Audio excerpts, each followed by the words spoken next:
गौतम बुद्ध हमेशा अपने छात्रों से कहा करते थे कि हमारे शब्द बहुत शक्तिशाली हो सकते हैं। उन्होंने कहा था कि हमारी जीभ, जिसे हम बोलने के लिए उपयोग करते हैं, दुनिया के सबसे तेज चाकू की तरह है। उन्होंने यह भी कहा था कि दुनिया में सबसे खतरनाक हथियार हमारे शब्द हैं। भले ही वे शारीरिक रूप से लोगों को चोट न पहुंचाए, लेकिन हमारे शब्द लोगों को भावनात्मक रूप से चोट पहुंचा सकते हैं। हमारे शब्द ताकत का स्रोत हो सकते हैं, लेकिन वे कमजोरी भी हो सकते हैं यदि हम नहीं जानते कि कब, कहां और कितना बोलना है। जबकि हम सही समय पर दयालुता और समझदारी से बोलते हैं, क्षण भर में यह सफलता की ओर ले जा सकता है। लेकिन अगर हम निर्दयी या गलत समय पर बोलते हैं तो यह हमारे जीवन को बहुत कठिन बना सकता है। इसलिए दोस्तों, आज मैं चुप रहने के महत्व के बारे में एक कहानी साझा करूंगा और यह कैसे आपके जीवन को बदलने की शक्ति रखता है। यह कहानी आपको यह समझने में मदद मिलेगी कि मौन कितना शक्तिशाली हो सकता है। एक बार भारत में एक प्रसिद्ध बौद्ध भिक्षु थे जो दुनिया के शोर से दूर शांत जंगल में रहते थे। वह बहुत ही ध्यान मग्न व्यक्ति थे और एक दिन पूरे भारत में बहुत प्रसिद्ध भी थे। एक राजा उनके पास आया और कहा, आदरणीय भिक्षु, मैं हमेशा थका हुआ, निराश और परेशान महसूस करता हूं। मेरा मन बहुत बेचैन रहता है। भले ही मेरे पास सब कुछ है, धन है, प्रसिद्धि है और सभी सुख सुविधाएं हैं जिनकी कोई इच्छा कर सकता है, फिर भी मेरे भीतर कोई आंतरिक शांति नहीं है। हे भिक्षु, कृपया मुझे पाने में मदद करें। इस अशांत मन से मुक्ति पाते हुए साधु ने कहा कि तुम्हारे भीतर पहले से ही उत्तर मौजूद है, लेकिन तुमने उसे कभी खोजा नहीं है। मैं एक प्रयोग करना चाहता हूं, क्या तुम वह प्रयोग करना चाहोगे? इस प्रयोग के बाद तुम्हारे जीवन में कोई अशांति और चिंता नहीं रहेगी। राजा थे, यह सब सुनकर बहुत परेशान हुआ, लेकिन उसने साधु से पूछा कि मुझे बताओ कि क्या करना है, और कहा कि मैं अपनी मानसिक शांति के लिए कुछ भी करने को तैयार हूं। तब साधु ने शांत स्वर में उत्तर दिया कि अगले 15 दिनों तक आप मेरे मठ में रहेंगे और इन 15 दिनों के लिए एक सामान्य व्यक्ति की तरह रहें। आप मौन में अकेले बैठेंगे और जितना संभव हो उतना कम बोलेंगे। राजा भिक्षु की योजना से सहमत हो गए। पहले दिन उन्होंने देखा कि उनका मन सामान्य से अधिक बेचैन था। कई प्रश्न और विचार आते रहे और वह हर किसी की तरह एक साधारण जीवन जीने में असहज महसूस कर रहा था। वह वास्तव में बात करना चाहता था, लेकिन उसने आग्रह का विरोध किया और पूरी तरह से चुप रहा। बस चुपचाप बैठा रहा। लेकिन जैसे जैसे रात बीतती गई, उसे शांति और खुशी की अप्रत्याशित अनुभूति होने लगी।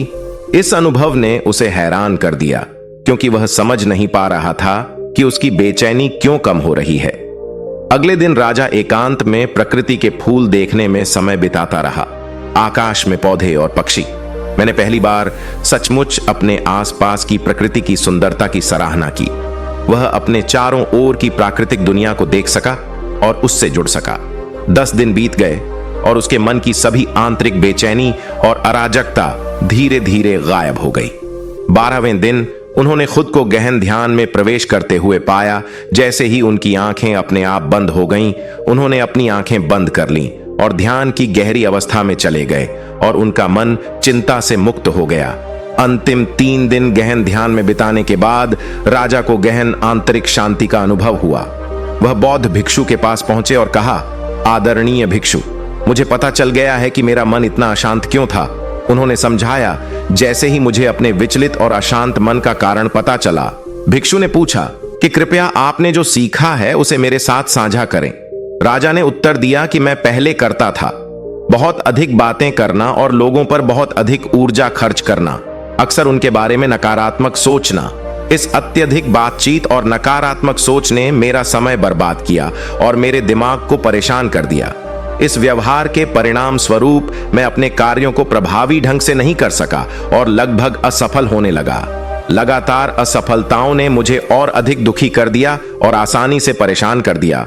इसने मेरे जीवन पर नकारात्मक प्रभाव डालना जारी रखा। हालांकि ये 15 दिन एक परिवर्तनकारी अनुभव थे। अब मुझे ऐसा लगता है कि मैं वास्तव में अपना जीवन पूरी तरह से जी रहा हूं और मुझे एहसास हुआ कि इससे पहले मैं इसे जी रहा था। गलत तरीके से मुझे यह भी एहसास हुआ कि हमें ध्यान लगाने के लिए मजबूर नहीं करना पड़ता है। यह स्वाभाविक रूप से होता है। बौद्ध भिक्षु ने कहा कि यह सिर्फ आप ही नहीं है, दुनिया में कई लोग बहुत ज्यादा बातें करते हैं। आज भी कई लोग दूसरों को चोट पहुंचाने के लिए बोलते हैं और यह अत्यधिक बातें करना है। भिक्षु ने राजा को चुप रहने का महत्व समझाया।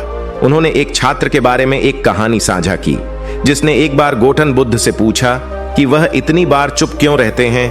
बुद्ध ने उत्तर दिया कि मैं अपने भीतर गहराई से गोता लगाने के लिए चुप रहता हूं। मौन वास्तव में खुद को जानने का पहला कदम है। मौन के बिना आत्म खोज असंभव है, इसलिए पहला कदम है चुप रहना। केवल तभी बोलना जब आवश्यक हो। और आप देखेंगे कि हमारी अधिकांश बातें लगभग 90% हानिकारक हैं। यह बेहतर होता यदि लोग ज्यादा बात न करें। इससे लगभग 90% समस्याएं कम हो सकती हैं। जब लोग शांत हो जाते हैं तो झगड़े कम होते हैं, बेचैनी कम होती है और बहस कम होती है। यदि दोनों व्यक्ति चुप रहना सीख लें तो दुनिया की कई समस्याओं से बचा जा सकता है जो इसका मूल्य समझता है। भीड़ भरी जगह में भी शांति से शांति मिल सकती है। अकेले रहना स्वर्ग के समान हो सकता है। दूसरों की संगति कभी कभी हमें असहज कर सकती है। अपने भीतर शांति खोजने और मौन को अपनाने से शुरुआत करना महत्वपूर्ण है, जिससे आपकी आंतरिक ऊर्जा प्रवाहित हो सके। अपने विचारों को शांत होने के लिए आमंत्रित करें। यदि आप जागते हैं और दूसरों की उपस्थिति से परेशान महसूस करते हैं, यह एक अच्छा विचार है कि आप अपनी सहजता को बंद कर लें और अपने आंतरिक स्व के साथ फिर से जुड़ जाएं। आपको अपने अंदर ताजगी का एहसास होगा, क्योंकि यहीं से आपका जीवन शुरू होता है। यह किसी और से नहीं बल्कि खुद से आता है। आपके जैसा ही स्रोत। जब कोई और आपको अपने भीतर नहीं ले जा सकता तो आपको खुद ही वहां जाना होगा। इसलिए अंदर की ओर देखें, क्योंकि आप अपने आंतरिक दुनिया के अंतिम शासक हैं। वहीं से जीवन शुरू होता है और वहीं से खुशी पैदा होती है। जब आप अपने अंदर देखते हैं तो आप उसका सामना करेंगे। जीवन की गहराइयों और यहां तक कि मृत्यु की धारणा को भी छूता है। यह आंतरिक यात्रा आपके स्वयं के जीवन को उतार चढ़ाव से गुजरते हुए देखने जैसा है, जैसे सूरज उगता और डूबता है। हर बार जब आप इस आंतरिक यात्रा पर जाते हैं और वापस आते हैं तो आप तरोताजा महसूस करेंगे। यह ऐसा है जैसे आप महसूस करते हैं। अच्छे स्नान के बाद ठंडक यहीं आपको जीवन की समृद्धि मिलती है, जहां आप नई ताकत हासिल करते हैं और जहां थकान, उदासी और चिंता गायब हो जाती है और आप स्नान के बाद ठंडे शरीर की तरह तरोताजा महसूस करते हैं। उसी तरह जब कोई शांत होने के लिए समय लेता है और उनके विचारों पर विचार करें, बाद में वे अक्सर अधिक शांतिपूर्ण और खुश महसूस करते हैं। जब आप वास्तव में अपने आंतरिक स्व से जुड़ते हैं तो आप पाएंगे कि बात करने से आपका मन परेशान नहीं होता है, बल्कि आपके अंदर लगातार शांति की भावना बनी रहती है। आप बात कर सकते हैं और फिर भी अपने आंतरिक स्व से जुड़े रह सकते हैं। आप अपनी आंतरिक शांति को भंग किए बिना शब्दों का उपयोग कर सकते हैं। जब आप ऐसा करते हैं तो आपके शब्दों में संगीत की तरह एक सुंदर गुणवत्ता होगी और सब कुछ सद्भाव में होगा। इस तरह से बोलने से दूसरों को गहराई से स्पर्श होगा। जब आप आंतरिक शांति बनाए रखेंगे, मौन रहने से आप एक मजबूत आंतरिक शक्ति का उपयोग करना शुरू कर देते हैं और सामाजिक दबावों से मुक्त हो जाते हैं। आपको जीवन में एक विशेष खुशी मिलेगी, जो उन लोगों की खुशी के समान है जो जुनून से अपने सपनों का पालन करते हैं। आपके चेहरे पर एक नई चमक होगी और आपकी आंखें चमक उठेंगी। असीम शांति के सागर में गोते लगाते हुए अनोखी रोशनी। दोस्तों, आपने देखा होगा कि बहुत ज्यादा बात करने से मन को शांति नहीं मिलती है। इससे हमारे विचारों को नियंत्रित करना और ध्यान केंद्रित करना मुश्किल हो जाता है। जो लोग बहुत ज्यादा बात करते हैं, उन्हें ध्यान केंद्रित करना मुश्किल हो जाता है। एक ही काम पर इस वजह से वे अपना पूरा ध्यान अपने लक्ष्य पर नहीं दे पाते हैं और अक्सर जीवन के सही अर्थ को समझने से चूक जाते हैं, जिससे उन्हें वांछित सफलता प्राप्त करना और भी मुश्किल हो जाता है। इसके अलावा आपने देखा होगा कि जो लोग कभी कभी बहुत ज्यादा बात करते हैं, दूसरों द्वारा मजाक उड़ाया जाता है, और जो कम बोलते हैं और अपने शब्दों पर कायम रहते हैं, वे दूसरों से सम्मान अर्जित करेंगे, क्योंकि लोग किसी की बातों पर ध्यान देते हैं और उनके शब्दों पर भरोसा करते हैं। हालांकि परेशान दिमाग वाले व्यक्ति को आमतौर पर सफल होना मुश्किल लगता है, क्योंकि उनमें वास्तविक रुचि की कमी होती है। अपने काम में सच्ची बुद्धिमत्ता यह जानने में निहित है कि कब, कहां और क्या कहना है, और जो लोग इस कौशल को विकसित करते हैं वे विभिन्न स्थितियों में सफल होते हैं। एक व्यक्ति जो कम बोलता है वह ध्यान का केंद्र बन जाता है और विभिन्न उद्देश्यों में सफल होता है।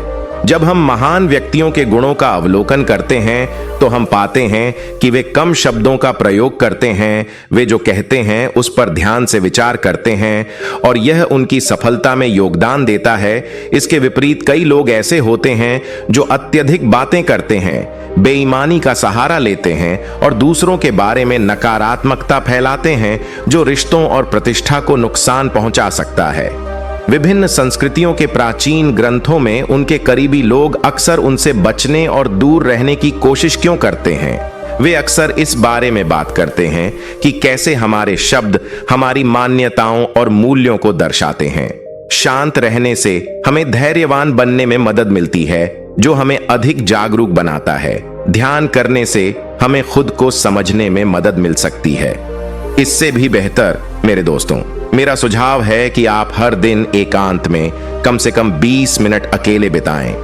इससे आपके जीवन में बहुत सकारात्मक बदलाव आ सकता है, क्योंकि हम इस जैन यात्रा के अंत पर पहुंचते हैं। मैं आपको हमारे इंस्पिरा जैन समुदाय का अभिन्न अंग बनने के लिए आमंत्रित करता हूं।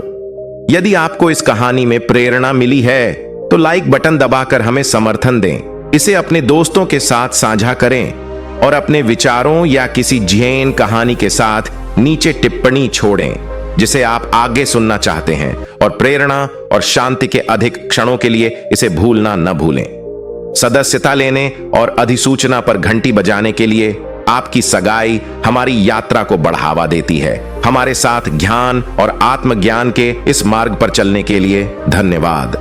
यदि आप आज के वीडियो से कुछ सीखते हैं तो हमारे चैनल को लाइक और सब्सक्राइब करें और इस वीडियो को अपने दोस्तों और परिवार के सदस्यों को भी साझा करें।